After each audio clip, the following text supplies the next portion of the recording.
Hello and welcome to this evening's edition of E-Prime. I am Daedran. The highly anticipated Rebel Salute is gearing up to take place over the weekend at Grizzly's Plantation Cove in St. Ann. The two-day festival celebrates 27 years and will feature some of the top reggae acts such as Dawn Penn, Reggae Grammy nominees Steel Pulse, Toots and the Maytels, Moses Davis, Leroy Siblis, Queen Ifrica, Chi-Ching Ching, General Trees, the Wailers Trio, George Nooks, among others.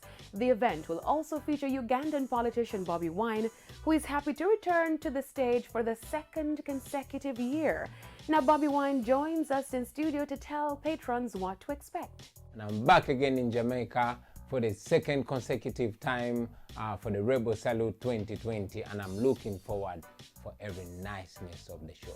What is there to expect from the people coming for the show is a communication from Africa, representation from Africa, to bring them the love and the greetings and the realities currently in Africa. Also part of this year's lineup is Kenyan-born Trisha, who is honored to be gracing the Rebel Salute stage for the first time.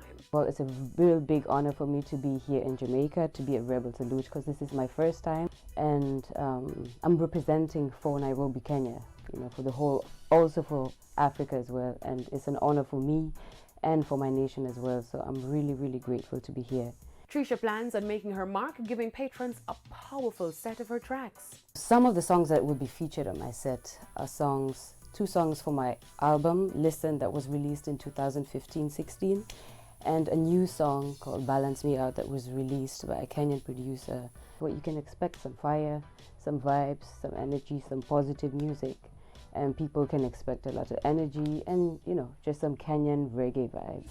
Policeman a curfew. You say are you the one searching? The kind of knife for a gun pan you the one from me. The one who shoot you. Babylon will put some fire. We say a long time the wire. Now onto the international scene, where late American music icons Whitney Houston and the Notorious B.I.G. are among 6 selected to be inducted in the Rock and Roll Hall of Fame. They were selected from a 16-strong list to be honored at this year's annual awards. Artists are eligible for the famous hall 25 years after the release of their first album. The 35th annual Rock and Roll Hall of Fame induction ceremony will take place in May in Cleveland, Ohio. The ceremony will be broadcast live on HBO on May 2. Meanwhile, the 2020 Grammy Awards will see performances from Camila Cabello, the Jonas Brothers, Her, and Tyler, the Creator. This is Tyler, the Creator's first time taking the Grammy stage. The rapper, who is nominated for Best Rap Album for his project, will be taking the stage at the Grammy Awards on January 26. This is his 3rd time being nominated for a Grammy. The Grammy will see her going up for 5 awards this year, including Record of the Year for Hard Place and Album of the Year for I Used to Know Her. Run DMC is set to receive the Lifetime Achievement Award in the biggest night in music and will be performing alongside Aerosmith and Charlie Wilson. That's it for this evening's edition of E-Prime. I am Daedran. Thank you for watching.